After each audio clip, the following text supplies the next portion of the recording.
Alzheimer's, What They Forget to Tell You. Episode 12. But really 11. Well, podcast 11. Podcast 11. Yeah, we had a little mishap last week, so we're making it up this week. Yes. Hello. We're back again. Mm-hmm. Okay. Nice to see you all.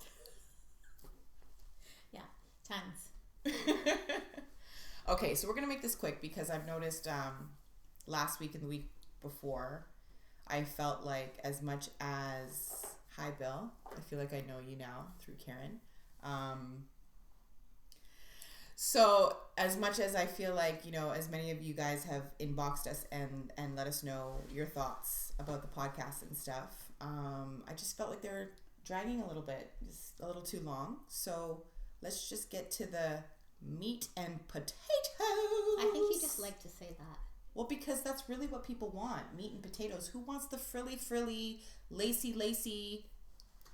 Oh no, not again. Some people like that. What, my robot dance or the frilly? Is your drink on my book?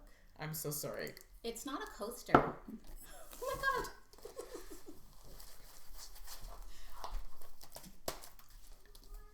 Her book. Oh. My aunt. Her mama. My aunt. Her mama. They got it. They got The got book. the connection. Okay, so you can get this on Amazon. Chapters. Barnes and Noble. For how much? We just checked Chapters. It's $25.95. Yes, but for everybody today that is interested in purchasing a book, what are you willing to do? $20. $20. And I will sign it. Okay, so a personal signed copy of your own book of Karen's journey with Alzheimer's and her mom. Inbox her right after the podcast or throughout, whatever. Leave your name, your information, e-transfer, PayPal, whatever it is that you want to do. $20. It's a steal. It's a great read.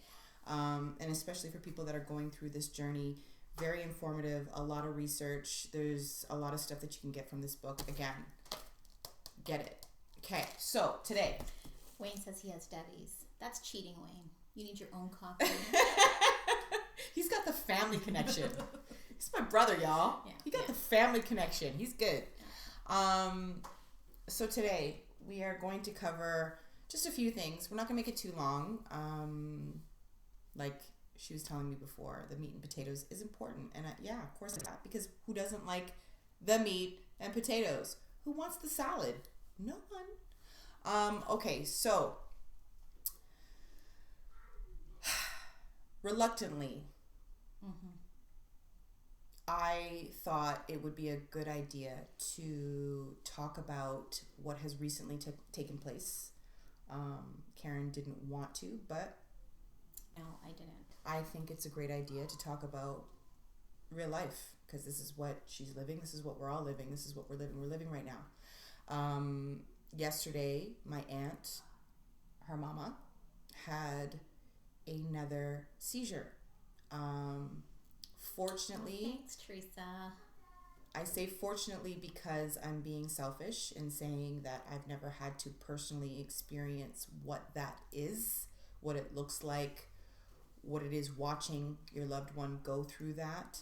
But when I received the text and the call yesterday that she was having yet another seizure, my heart dropped.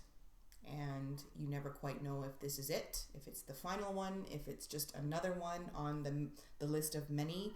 But I think it's important that you talk about that because if she's going through this as frequently as she is, then I'm sure this is going to be able to touch or speak to somebody else that's going through something similar that you are. So reluctantly, let's try and cover this subject and we can move on to something else. That's the other part of this. So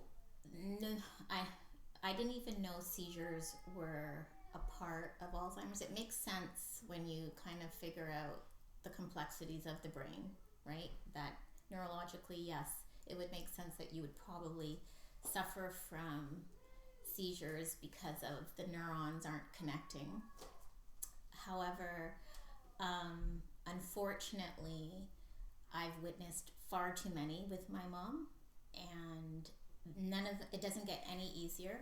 It's worse actually now, because I'm always not certain if it will be the last one, and then she won't recover, and it's very traumatizing. In the past, she used to get them either late at night or very, very early in the morning. So sometimes I was awoken by knowing that she was having a seizure, which is completely nerve-wracking and traumatizing in itself. I can't even imagine. So I had to be, it obviously affected my sleep patterns. So I was on sleeping pills for like 5 years. And it's only been, I'd say maybe 5 months that I don't take anything to sleep now. And I just try to sleep on my own. But it's very difficult. Yeah.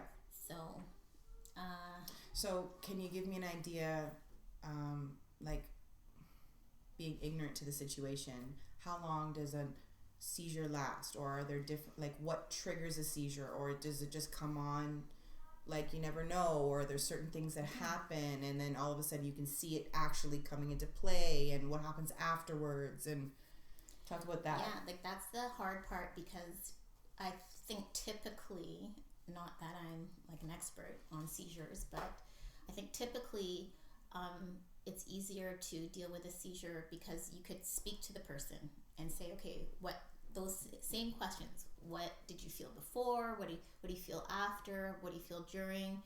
And you can kind of like diagnose like that. But with my mom, she's nonverbal, so you don't have that cue of, well, is it coming on now? How are you feeling? So we don't know. We have no clue on how she suffers these seizures, and due to that, there's no way I'm putting her on medication to combat the seizures, because we don't know how to help her when she's going through it.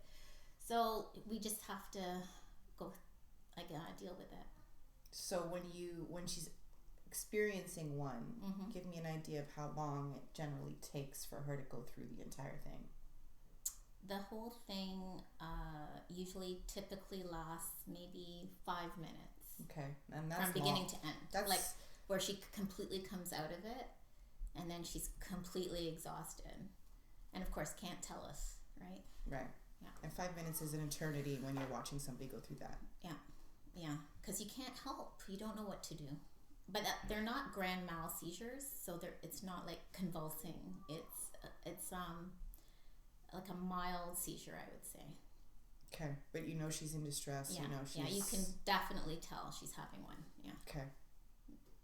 And so after it's all said and done, what do you experience? Like, what is her demeanor? How is she? Is she just wanting to sleep? Yeah, Is she very wiped out? Like, just wants to sleep.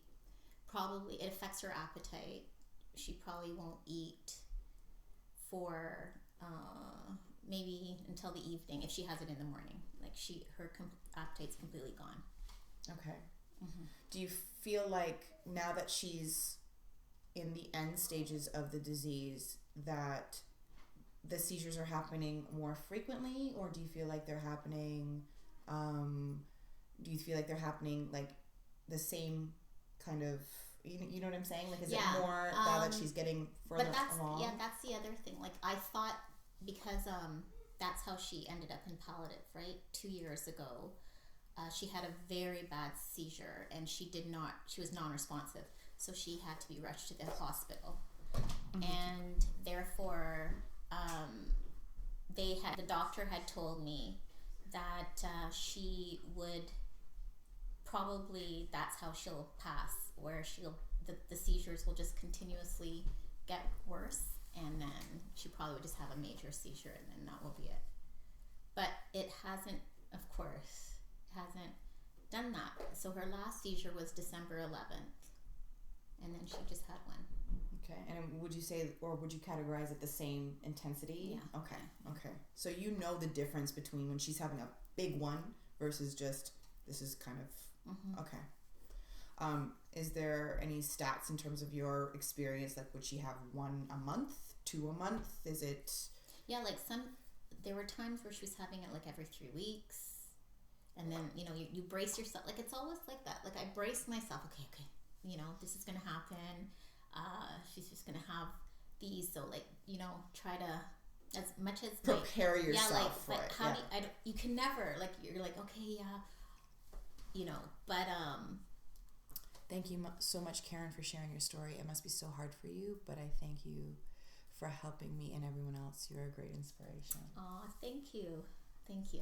That means a lot. Yeah. So, and I'm glad to see messages like this, because this is exactly why I agreed to do this. As long as I know this message is getting out to people and it's helping in their own personal experiences and journeys, then it's all worth it. So. Well, it's very difficult to talk about because it's so close to home, right? You're not talking about a stranger. Yeah. And you're witnessing it. So, and I have to prepare myself because it's coming. Like, every day I'm like, okay, is it today? And as much as I go, is it today? It really, I think about it, that's a serious thing. Well, there's something, don't they call that post-traumatic stress disorder? Yeah, I suffered definitely from that, for sure. Because, again, like, not to always bring it back to my dad, but I try to make comparisons. It's good too.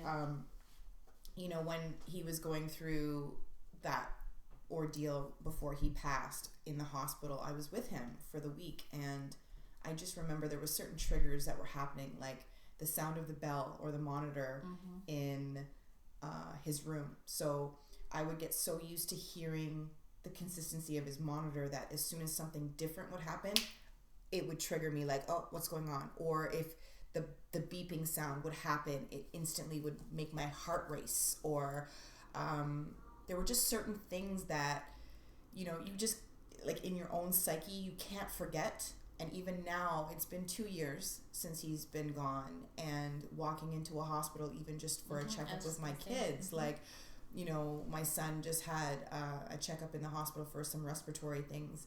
And I remember walking in and just hearing the PA, code blue or code white or code whatever, or just hearing the beeps and the sounds. It brought me right back. It's like there's certain things your brain does not omit and delete. And it's so visceral and so real that I can't imagine you having to deal with that on a daily basis every single day. It's like, jerking. And you know how that feeling is. It's like you're constantly, like, on edge, like like you're paralyzed. Yeah. But yet you have to do something. You have to act, but you're like, you don't know what to do. Yeah. You freeze. You're in a situation where it's like, and it's worse for my mom because she has a DNR, which is a do not resuscitate. So if anything happens,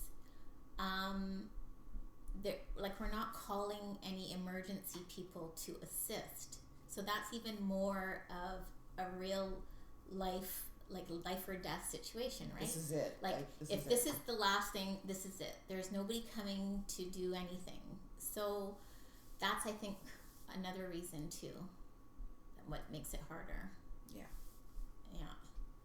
And well, hopefully, I don't know, it's sad to say, but I hope it follows the natural progression, which is the last stage is she'll just forget how to swallow, and I just hope that's how she goes. Like, I hope it's not a seizure, because I don't want to think of her in any type of distress. I know. Because if she doesn't swallow, she'll probably be on morphine, and then she'll just drift. That's more peaceful, I think. Those are the realities of what I go through. It's deep, and it's a lot. Yeah. But it's life, and it's reality for a lot of people. And again, like I said in the last podcast, it's like you really don't have a clue until you go through it. Until you walk through something like this, or you deal with loss, or you experience loss, you have no idea what the person at work beside you is dealing with, what the person, you know, in the at the stop sign or across the street or in the mall, or you just don't know what people are facing. And it's just a constant reminder to be kind, because we all have shitty days. I apologize for the language, but we do. We all have bad days, and we all have things that are going on in life. Life is happening to all of us.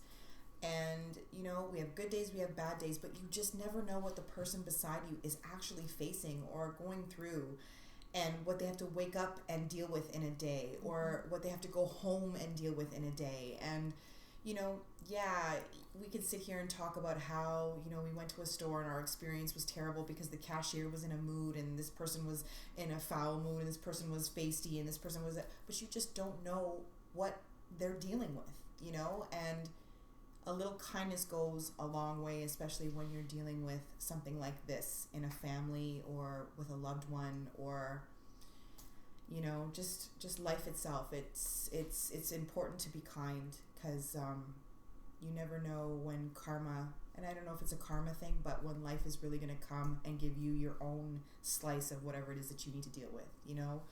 Compassion goes a long way, empathy goes a long way, understanding goes a long way, research goes a long way, communication goes a long way, talking to somebody, reaching out, and just being there for someone. And sharing, because, like, you know, as hard as it is to talk, it's good to share, because it can help somebody else, right? Yeah. And these type of situations I find is so isolating for the person going through it, for the caregiver, because you feel alone. You know, you have so much to deal with and so much of a burden to carry that it's not something that you want to go and talk to, you know, your coworkers with at work, or especially if you're private. I'm typically a private person, so you don't want to go and share that, you know. And you don't want to be, I'm a big believer of, I don't want to be a charity case. Just like Jalen had said that in a previous podcast, where he said he doesn't even want to tell his friend, he doesn't want his friends to see his grandmother, because he doesn't want people to feel sorry for him. Like, he doesn't want to change that relationship of his friends. And I totally agree. You don't want, oh, how's your mom? Like, I hate, by the way, this just in. News at, what time is it? 7. I don't know how anyone else feels about this, but the worst thing you can ask me is, how's my mom? And I am always sarcastic. Oh, she's in Milan, touring. How? Come on. But it's one of those situations that you're damned if you do and you're damned if you don't. Because if you don't, then it comes across like, okay, well, there's an elephant in the room, and obviously I care, and I care enough to know, I want to know, how is your mom? But then I don't want it to be that main focus of, let's talk about your mom, what's going on with your mom, like, especially my mom, she's actively dying, so that question is so frustrating. So would you rather somebody say, how are you? Yes. Okay. Yeah. That's fair. That is exactly what I'd rather. That's fair. Because my mom is just doing her journey, and I'm assisting her on her journey. And it's the same thing when you experience loss. Again, with my dad, a lot of people, if they weren't there to be with me throughout the experience afterwards, they didn't know how to approach or talk about it. So it was almost like some friends that I expected to be there for me weren't, and that was an eye-opener. And some people that I never thought in a million years that would even care were right by my side. So it was very, I found a lot of people either absolutely knew how to support me, and on the other side of it, absolutely had no idea, so they just avoided the situation altogether, and there was this separation where it was like, I don't know how to deal with this, I don't know how to deal with you, I'm not sure what to say, so I'm just gonna pretend like, you know. And again, as the person going through it, like you say, the worst thing you can do is ask me about my mom, but the people who are beside you and wanting to support you feel like that could be probably what they need to be saying to you, so you never quite know what to do. It's tricky, you know, like when you deal with this type of journey, or you deal with death, or you deal with anything that people are not comfortable with, they don't know how to approach it, you know.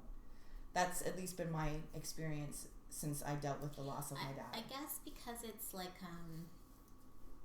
this disease is a neurological disease. So the brain, it's so challenging to deal with it on a day-to-day basis. So I guess when you finish a day of caregiving, of actively caregiving, you're so exhausted, you feel so guilty, and then the person comes along and goes, "How's your mom?"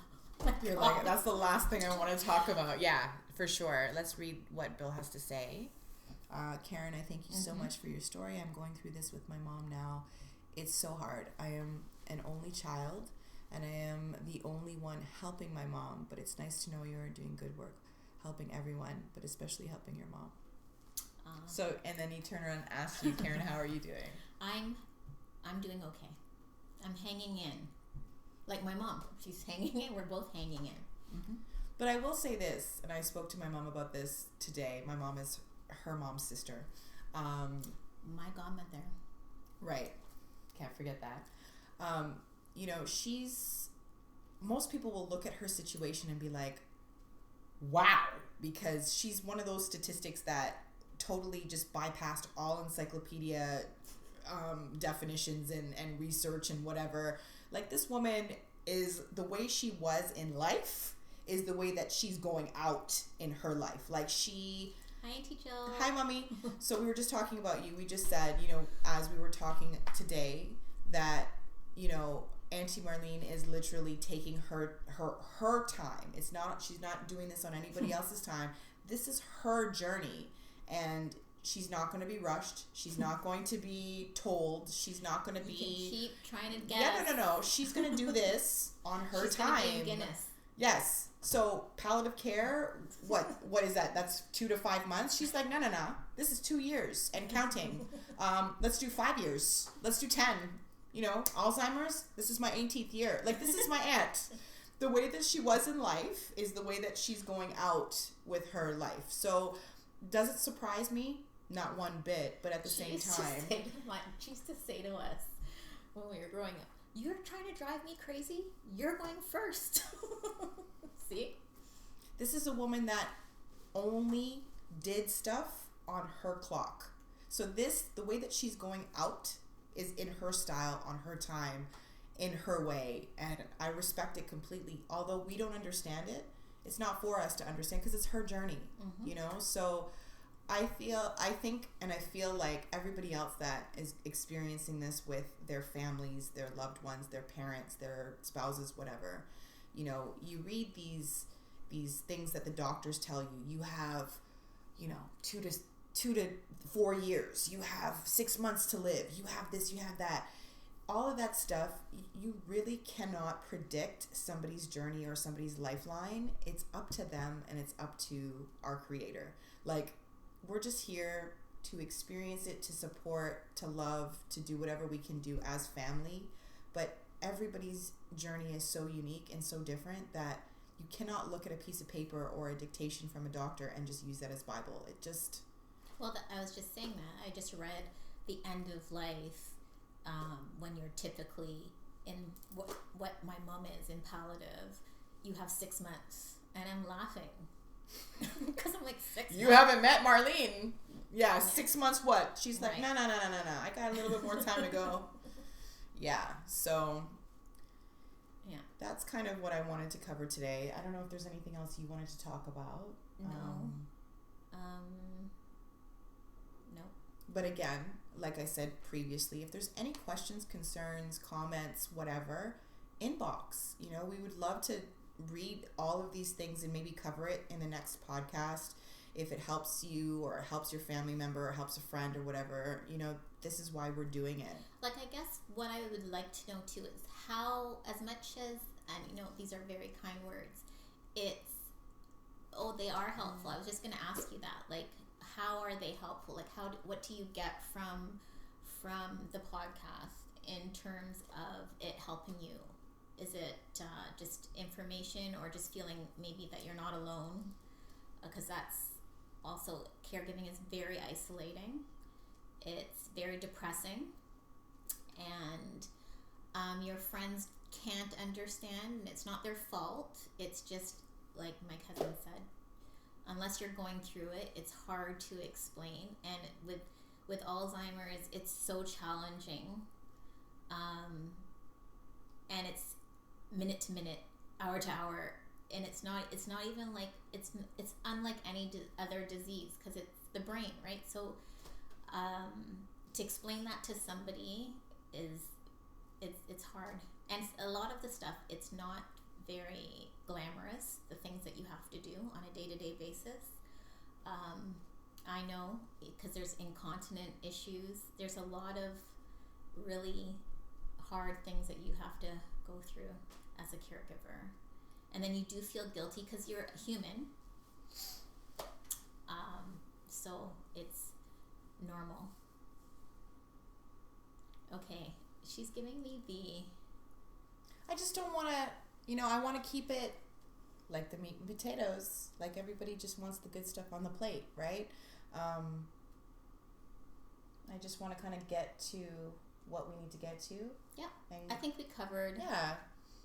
And again, we're so open. So again, if you guys feel like there's anything that, you have questions, concerns, you want anything covered, you want to ask, you want to know, if we can help, my gosh, just inbox, leave a message or leave a comment, and, we'll definitely have it covered the next time that, we come together and do this. It's for you guys, and it's really for her. It's healing, and it's understanding, and it's communication, and it's just coming together to support, because it's such an isolating disease, And so awareness, and to bring light. Like I said, this platform is not, obviously it's not for the person who suffers from Alzheimer's, because I don't. It's for the person who is caregiving for that person. It's such a challenging job, so, and I know all about it. I'm very different. We could talk about the other being part of the sandwich generation, because that's also interesting. maybe the next time. The next time we'll talk about that. So we have another comment here. What or who is Debbie's? Is that Nikki? Yeah. Nikki. Debbie is my sister. Wayne is my brother. So Karen gave my sister a copy of her book, and so my brother said, "No worries, I got Debbie's book." And I said Debbie's he's copy. cheating because he could get his own copy. If that makes sense. It's all in the family. Yes. So again, just so that we can cover that again, just give information about the book so people understand or overstand exactly where they can get it, how to get it, or inbox Karen. Well, I'm going to put an order in, so I guess I'll put some details on that. Okay, and then you can put the details in the comments below so that everyone knows exactly where they can go to get this book. We appreciate all the support that you guys are giving us, all the inbox messages. They don't go unread or unnoticed. We're grateful for all of you that take the time out to view us, and leave comments and leave all of your concerns and your questions and stuff. We appreciate you all. Oh, she just thought it was a disease. No. It's a person. It's my sister. Don't tell her that. So, are you going to do like your normal? No, that was in the beginning. You guys missed it. If you didn't tune in the beginning, you missed it. Like, You just did it. You just did it. Fraction.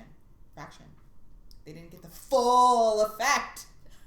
Okay, so we're going to sign off. Yes? Yes. All right, and we will see you guys. We'll check you guys next week. That was my phone, by the way. I didn't pass gas. I promise. We will check you guys. We'll check you guys next week.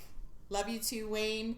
You want to say goodbye? Good night, Nikki. Come and My say little goodbye. one, my little daughter here wants to say good night. Good night, everybody. We will see you next week.